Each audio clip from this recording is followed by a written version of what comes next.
Before we get into the episode, I am thrilled to announce that the EntreMD Business School is open for enrollment. The EntreMD Business School is the only school of its kind for physicians who want to build 6, 7, and multiple 7-figure businesses. Over the last 2 years, we have had hundreds of doctors go through the school with unbelievable results. Some of them run brands, some of them run private practices, some of them are coaches, some have other kinds of service-based businesses or product-based businesses. And we've had people come in and cross the 6-figure milestone, cross the 7-figure milestone, cross the multiple 7-figure milestone. You will be in a place where you'll get the coaching, the community, the accountability that you need to thrive as an entrepreneur, especially in the times that we're in. So maybe you've been following me for a while. Maybe you've been getting so much out of the EntreMD podcast and you've been wondering, how can I work with Dr. Una and the community more? Well, this is your chance. Come join us in the EntreMD Business School. It is application only. So go to entremd.com/business to turn in your application. I cannot tell you how many doctors have made statements like this. I recovered my investment in the first week. I recovered my investment in my bank account in the first 90 days. This is the best investment I've made in myself ever. I want you to have that kind of story, not just a story of building a great business that serves a lot and earns a lot, but having a business that gives you the freedom to live life on your terms. So don't wait any longer. entremd.com/business. And now for the episode. Hi, docs. Welcome to the EntreMD Podcast, where it's all about helping amazing physicians just like you embrace entrepreneurship so you can have the freedom to live life and practice medicine on your terms. I'm your host, Dr. Una. Well, hello, everyone. Welcome to another episode of the EntreMD Podcast. And as always, I'm excited. I want to first of all say thank you for listening, for sharing, for reviewing. It is helping us grow. It is helping us spread the word. It is helping us get the message out there that we are doctors. Yes, this is challenging times, but this is our time to embrace entrepreneurship so we can live life and practice medicine on our own terms. It's been said doctors don't know anything about money. They don't know how to run businesses and all of that stuff, but we are changing that. And you are changing that by being a listener and acting on all the things that you learn. So thank you. All right. I'm really excited about this episode because I have a special guest for you. So this is part of what we do in the EntreMD Business School. I had one of my clients who is a master at networking come in to teach the EntreMD Business School students about networking and all of that. So I get to share part of what she taught in the business school on this podcast. And we're talking about how to leverage the power of networking to grow your business. Okay. So my special guest is Dr. Barbara Joy Parks, and she is a family medicine doctor and one of the ultimate intrapreneurs that I've met. And she's the lead physician at Northside Hospital Outpatient Center in Peachtree Corners. And we talk all things networking. Now, after this, in the business school, everyone is raving. She does a Q&A with everybody afterwards, and it was just really so impactful. And you see introverted introverts now talk about it a week later, like, oh my God, I am having so much fun with networking, if you can imagine it. All right. So this is a really, really good episode. I want you to lean in. I want you to enjoy it. And if you are thinking, I want to start a business, I want to grow my business, I want to rock this entrepreneurship thing, I want this to be as simple as my algorithms in my clinical life is, right? I want to invite you to come join us in the EntreMD Business School. Okay. So entremd.com/business. All right. But in the meantime, I want you to enjoy this episode and get everything you can get out of it. So here's the episode. Okay, as an intrapreneur, the first thing that is the biggest thing that is worth every single $1,000 or with all those thousands I paid for Dr. Una's course was I have a 4-day work week and I didn't have to cut anything. We had a conversation. I wrote everything down with Dr. Una talking about how I could leverage myself and who I was that was different from all my other colleagues. And I said, this is what I have to offer. And I need a 4-day work week because I'm too tired to do the other things that are positive for the hospital, such as go on TV and go to Rotary Club meetings and all these other types of things. And they were like, that makes sense. And so I was like, yeah, you're right. And so I just work Monday through Thursday, and I have a 3-day weekend every single weekend to do things that I enjoy and pursue other stuff on the side. So I'm very, very, very thankful for that. And I basically established myself as an irreplaceable employee because of that. So being a minority female, being an osteopath and still practicing osteopathic manipulative treatment. So that's unique. And then I do things like network. So I actually am able to attract patients to the practice through word of mouth and through my networking on social media, where they're spending hundreds of thousands of dollars on advertising. And here I am for free, attracting probably, I always ask when somebody's new, how did you find your way here? And 2/3 of them come through social media. So I'm like, y'all could have gave me that $200,000. I'll attract patients for you. I'll go to meetings. I'll post whatever advertisement to get patients here. And another thing as an entrepreneur is Dr. Una opened up my mind to that I could do side gigs. So I am actually a peer reviewer for the VA hospital, and I make basically enough money to pay my student loans every month so that my main gig, that money goes for what it needs to be. And then the side gig actually pays for my student loans, which is basically a mortgage, $3,500 a month. So I'm able to, and actually that's it. Fridays is when I actually do that. So I spend about 10 to 12 hours on the side gig. And so basically 4 days a month to make my student loan payment. And I do that work on Fridays. So very appreciative of that. And then basically speaking on stages, because anybody who is able to command an audience, it shows credibility and accountability. And I get a lot of people who actually come see me due to having spoken on like panels or been a speaker at different events. So those are some of my wins as an entrepreneur. Awesome. How many of you love those? Love it. Now, there's a win that I remember. Now, let me set the stage for this. So when you started working at this clinic for Northside, they had started it, like you started at ground zero, right? And they had all these projections, like how long it would take them to get X number of patients and all of that stuff. I remember you telling me that you guys were ahead of projection, right? Right. So they actually put me on guaranteed salary for 2 years because they didn't expect me to even build a practice for 2 years. And so on the first day, I had 9 patients, and we've been packed ever since then.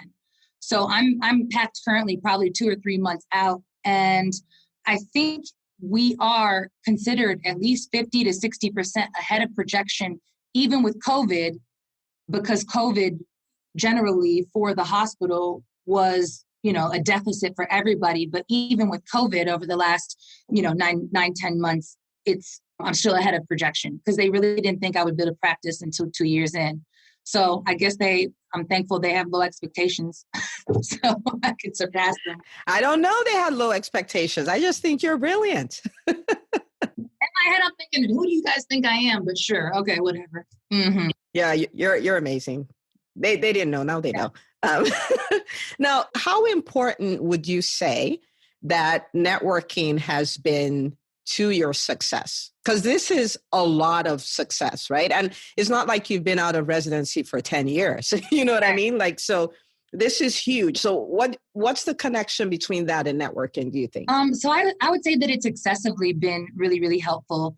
Knowing people, it's through people in my network that, number one, got me on TV, that get me all the gigs that I do, any podcast episodes where I'm a guest. It's all because I networked with somebody who networked with somebody else. Even my first grand rounds, when I went all the way to Westchester, New York, and that hospital was through EntreMD, through Dr. Una, one of her other coaching students.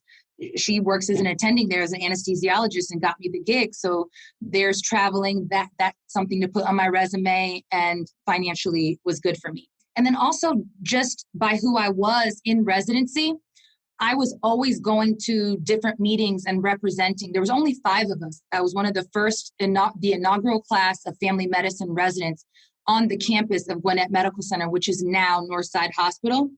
And I was just basically the face of it.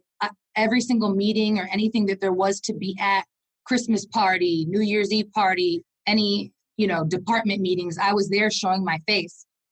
And so at the end of that, all 5 of us actually wanted to stay on board as an attending and enter attendinghood with the hospital system, but they only offered 2 out of 5 of us jobs. And I think that had a lot to do with the fact that getting along with everybody and my face was very visible versus, I guess, some of my other colleagues that didn't go anywhere, didn't do anything, didn't make any connections, and they weren't offered anything. They basically had to go outside of the hospital system to look for work, even though we're at a deficit for primary care in the state of Georgia and for everybody. So I think the networking was really helpful for that. I would also say another big thing is recently, since March, at the beginning of COVID, I started a group called White Coats and Gavels. And so that's basically every woman of color that is a physician, judge, or like lawyer, basically in Atlanta and surrounding areas. We got in a group together that I started. I had like a mixer right before pandemic hit at the beginning of March. And then that week is when everything shut down.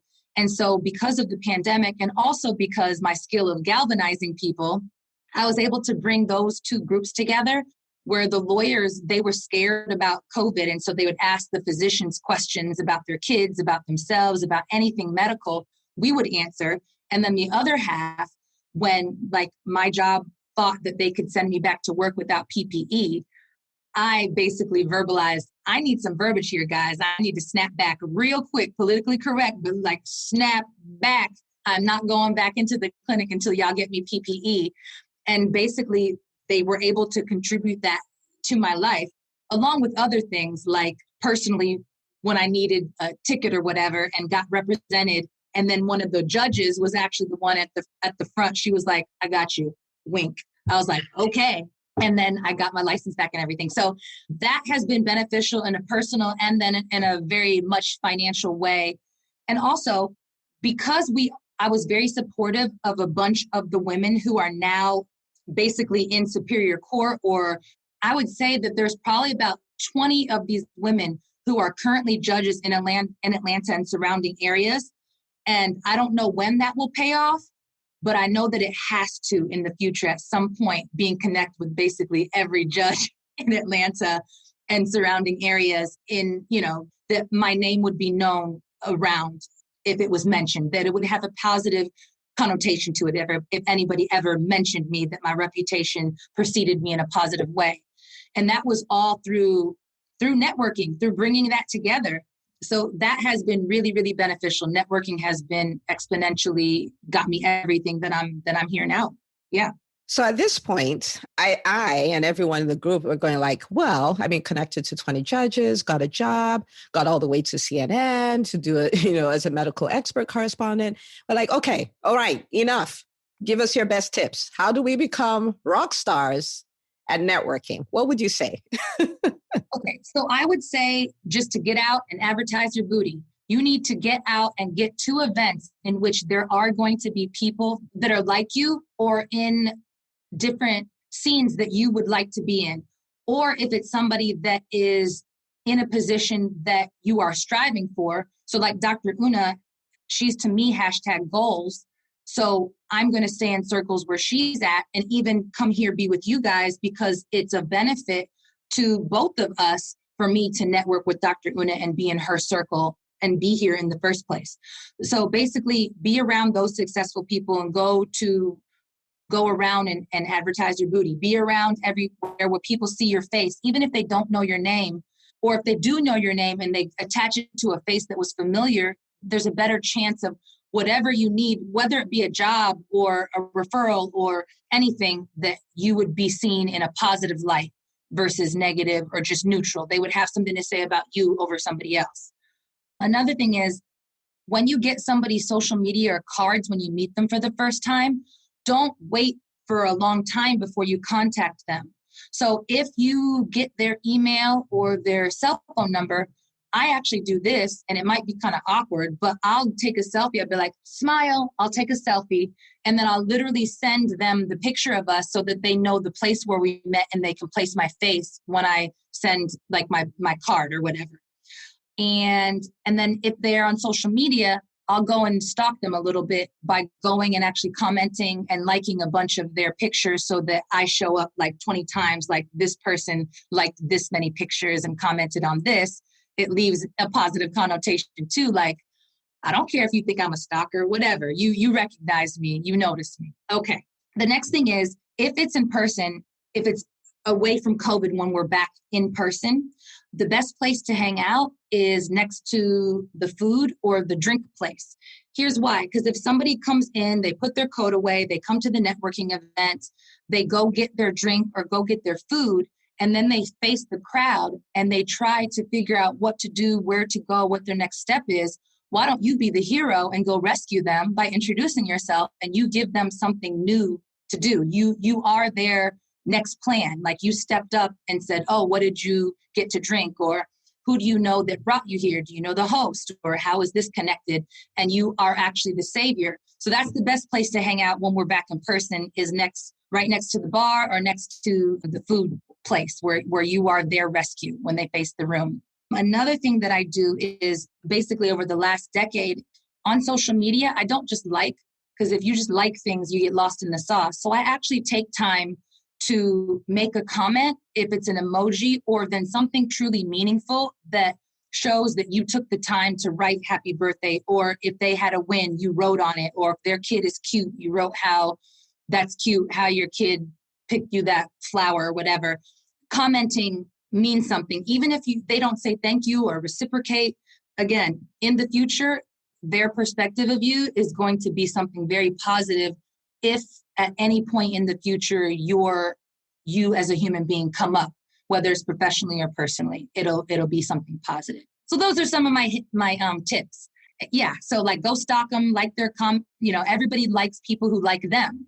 Everybody wants to be liked. So if you show that you're really enjoying their pictures and are enjoying them, they're going to have a positive perspective of you. All right. Super cool.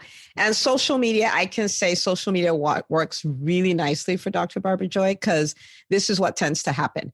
Oh, I'm looking for a family doctor and I'm in Atlanta. They're like, well, if you want to drive, Dr. Barbara Joy's in Peachtree Gardens. It's not too far, but you should go to her. And literally you see one post and it's like 12 different people. Like, they didn't see all the other times somebody tagged her. There's 12 different people tagging her back to back to back. And that's one of the main reasons why they're 50% ahead of projection, because even the people who are hosts for TV gigs that she's done, they're shouting her out. And on social media, they're shouting her out. And you see that nonstop. And I wanted to take a moment and ask you this, because you're really good at this too, because someone may be thinking, well, I don't have all that time to be on social media forever, right? Like, so how do you balance it? Because you have a job, you work 4 days a week, and you don't want social media overtaking your life. So how do you balance it where you're able to engage with people's posts, but you're still the boss of social media? It's not the boss of you. Right. Like, social media can serve you, or you can serve it. So I would say lately what I'll do is basically set an alarm. So I'll be very intentional that this particular 60-minute is for social media to interact and to comment and to kind of manage the white coats and gavels group, just to go in and be present. And then once the alarm goes off, then I have to go into something else that is useful, but it's very intentional for that hour. And so I'll do that. And then at my lunch break, I may spend 15 minutes before I, go take a walk outside or take lunch. So just intentional when I do it, not just lightheartedly going about it. Like, I'm intentional when I get on that's my purpose, is to engage and get engagement as well. So we're not just scrolling and looking at funny cat videos, as I always say, and scrollitis and, all of that stuff. Okay, so this is intentional. And what I usually say is, if Mark Zuckerberg were on Facebook, he's on there. He's not just scrolling, right, and looking at funny cat videos. He's there as an entrepreneur. How do I make this product better? How do I keep people on here longer? What do I do to give them a better experience? So I'm like, if Mark is going to do that, then so am I. Right? So it is social media, yes, but as entrepreneurs, we can have times where we show up there as entrepreneurs with intentionality, as she says. Okay. Now, I remember I had an episode about networking that had come out, I want to say it was in January or so. And then people listening to it, they're like, oh, well, now there's COVID, so everything's virtual. And so that means no networking. I'm like, no, there's still networking. The way we're doing is just a little different. So since COVID hit and you've had to network virtually more so, more often than not is virtual. Actually, all the time is virtual. How have you pivoted? How have you adapted? How have you stayed in networking mode even in this time? Yes, I definitely have, but it is virtual at this point. So basically, I've been a podcast guest. So if I meet anybody who has a podcast, I'll find a way to be on their podcast in whichever way that they need. So it might be, there was a mega church who had me on, so they wanted to know about COVID. There was the Women Aviation Group of America, and I got on for them. Basically, if anybody invites me on to speak, I'm there. So I'm doing that. And then also, there are a lot of our colleagues that I don't know that I do want to know and be in their good graces. So if they're doing a Facebook Live or they're putting on their own Zoom or an Instagram Live or any of that, I will go on, if it's interesting, I'll stay on the whole time if I'm learning something. But I might go on for 5 or 10 minutes and be very loud the whole time. Meaning, if they say something nice, you'll be like, wow, that was so profound. I'm going to save that. Or, wow, you ladies look beautiful. I love your scarf, Dr. K. Marie. Or ask a question. Just basically engage them where they acknowledge that this person took the time out of their day to come on my Facebook Live or my Instagram Live and make a comment about how they enjoyed the content that I had to say, or that they agree with me, or compliment me on my scarf or my hair, or that they saw me someplace else and they really enjoyed this. So it doesn't take the full 50, 60 minutes that some people are on. I may take 5 to 10 minutes and be very active in their face talking. And they recognize that. So later on, they engage me a lot because they saw that I took my time and just, I guess, what is the word? Modest, or just like I'm always open to constantly learning, even as I progress in many things. And Dr. Una is saying you're an expert at this. I always try to be completely open-minded. There's something new for me to learn from every single person. Every person can teach me something. And so if I come in humble like that, people love to contribute to others. So I let people know and I acknowledge when they contribute to me, even if it's small or to make me laugh or to make me smile, and it makes them feel good. And then if it's somebody very important in the time of COVID, what I'll do is there are opportunities to be outside. So I'll invite them to a restaurant or to coffee where there's an outside seating where it's getting colder. So maybe there's a heat lamp, but then they can't deny me because I'm saying, I'll pay for it. There's a heat lamp. It's outside. It's COVID safe or whatever. Meet me there and let's have a latte or, shrimp tempura or whatever. So if there's somebody that I need to extrapolate something from them and they're doing something that I need to learn, then I'll date them. I'll take them on a date and make it COVID safe. So yeah, I would say those are my tips on how I pivoted in the pandemic. Awesome.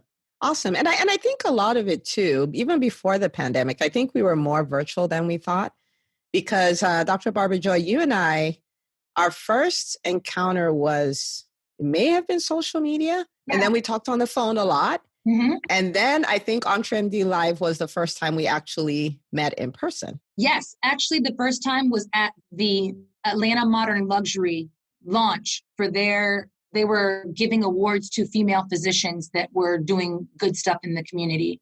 Oh, yeah, that was before EntreMD Live. But we had been talking for months and months and months by that time, right? So it was very virtual, even though we're in COVID. Yeah, it definitely was. It started off virtual, and then we took it offline. Yeah. And then now it's back online. Love it. Okay, so I'm going to ask you one more question, and then I'm going to open this up so people can ask their questions because I'm sure they have them. But before I do that, I want to point out something because the strategy that she's talking about engaging, I want to show you how much it pays off, right? So you may see me looking down. I'm on her Facebook page, and she has 3,900 friends, which in the Facebook world, that's not a whole lot of friends, right? But if you look through her posts, you see so many posts with 100 likes, 200 likes, 500 likes, 600 likes, and that's not even the wedding. Do you see what I mean? And there's tons of comments and all of that stuff. And the reason for that is because of the amount of engagement that she does. It's like people are like, oh, that's my friend, right? And everybody's commenting, So I remember being really amazed by the ratio of, number of people versus amount of engagements you get. So I'm just saying that to say this stuff works, right? So what would you say to the person who is just starting off? So let's say social media, they don't really have a lot of followers. They're just trying to build their audience. They want to do a Facebook Live, but they're like, there's nobody here to talk to. What would you tell that person? How do they start? I would say, like you always say, sloppy action, but at least forward action. Like start posting, start doing your lives, and you'll soon enough start to acquire, but you want the right audience. And so as you are basically displaying what you have to offer, whether it be medical tips or talking about COVID and the new vaccine or whatever it is, or things that you enjoy doing, you still have credibility just because you're a physician. You're held to a higher standard in society just for that period. And also don't think that just because somebody's not liking it or commenting, that doesn't mean that it's not engaging them. There are a lot of people that I have come to visit me and Dr. Una as well, that they never commented, never liked, but they can basically tell me every post I put up. So just because you don't see it through the numbers and the likes or the comments doesn't mean people aren't watching. And sometimes people, for whatever reason, that's all they do. They just, what is the word? They just snoop or in behind and just looking at things. But they're actually really, really engaged, and you may not find out until later that that's the case. So don't just look at the evidence of it through the numbers. Keep going, and you'll eventually get who you need to get. And also, it is the quality of that. So it is true that I may only have 3,900 on Facebook, but I think it was my wedding photo got like 2,000 likes, and then on Instagram I think I have 6,000 now, and I'll get up to 1,000 or 2,000. And then I have a girlfriend who has 300,000, and she may get 1,000 likes. So when you think about it, that's more engagement, because I guess people felt that they could connect to me or connect to whatever I was saying or my message and relate to it. So they felt inclined to take action versus just perusing. So I just keep going. Even when you don't notice that people have noticed, they're watching. They're observing, and they're watching, and they're reading.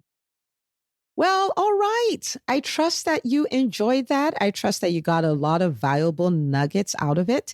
And so what I want to do is to challenge you to take action on it. Don't just listen to this and say, oh, that was pretty and cute, but take action on it. Networking will dramatically change your business. It will dramatically change your life. It will dramatically change every aspect of your life. So go do it. All right. And I want you to pay this forward by taking a screenshot of this episode and sharing your biggest aha moment on social media. Okay. So screenshot in the caption, put your biggest aha moment, ask somebody else to listen to this episode with you. And I will see you on the very next episode of the EntreMD Podcast. Hey, if you love listening to the EntreMD Podcast, I want to invite you to join EntreMD On Demand. It is my signature subscription program that gives you access to a library of business courses designed to help you do one thing as a physician entrepreneur, and that is to thrive. Just head out to entremd.com/on-demand, and I'd love to have you join us. See you on the inside.